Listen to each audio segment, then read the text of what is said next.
नंदुरबार येथे नीट परीक्षेतील कथित पेपरफुटी प्रकरणाच्या निषेधार्थ युवासेना व शिवसेना उद्धव बाळासाहेब ठाकरे पक्षाच्या वतीने निषेध आंदोलन करण्यात आले। यावेळी कार्यकर्त्यांनी सरकारविरोधात घोषणाबाजी करत दोषींवर कठोर कारवाईची मागणी केली। नीट परीक्षा लाखो विद्यार्थ्यांच्या भविष्याशी संबंधित असून पेपरफुटीमुळे प्रामाणिक विद्यार्थ्यांच्या मेहनतीवर पाणी फिरत असल्याचा आरोप करण्यात आला। तसेच या प्रकरणी निष्पक्ष चौकशी करून मुख्य आरोपींसह त्यांना संरक्षण देणाऱ्यांवरही कठोर कारवाई करावी अशी मागणी आंदोलनकर्त्यांनी केली। आंदोलनात जिल्हा प्रमुख पंडित माळी, युवासेना प्रमुख सागर पाटील तसेच शिवसेना व युवासेनेचे पदाधिकारी आणि शिवसैनिक मोठ्या संख्येने सहभागी झालेत। 2014 मध्ये 2 कोटी नोकऱ्या दरवर्षी लावू अशी सांगितलं होतं।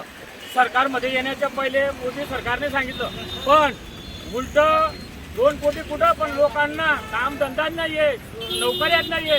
जे बी नोकऱ्या निघतात त्याच्यामध्ये कुठं पेपर फुटतात, कुठं काय होत आहे।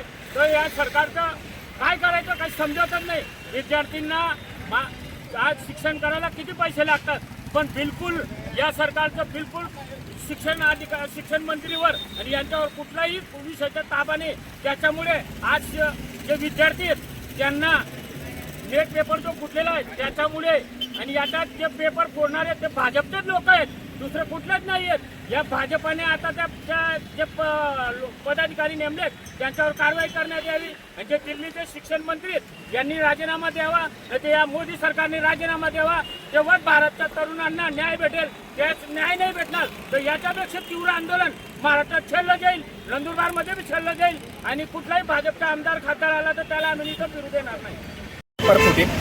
पेपरचा जो घोटाळा झाला आहे त्याचा आम्ही जाहीर निषेध करत आहोत। युवा सेनामार्फत विद्यार्थ्यांना न्याय मिळावा यासाठी आम्ही जाहीर आंदोलन करत आहोत आणि आंदोलन करत राहणार। याच्यात जे पण आरोपी आहेत त्यांना कठोरात कठोर कारवाई झाली पाहिजे, आणि शिक्षण मंत्री जे असेल त्यांच्यावर जाहीर कारवाई करायला पाहिजे। हे त्यांचेच लोक आहेत। नेट पेपर जो फुटल्याचा मार्ग आहे ह्या त्यांनी काढलेला आहे। त्यांच्या जे लोक आहेत, त्यांचे जे नेते आहेत त्यांच्यावर जाहीर कठोर कारवाई झाली पाहिजे।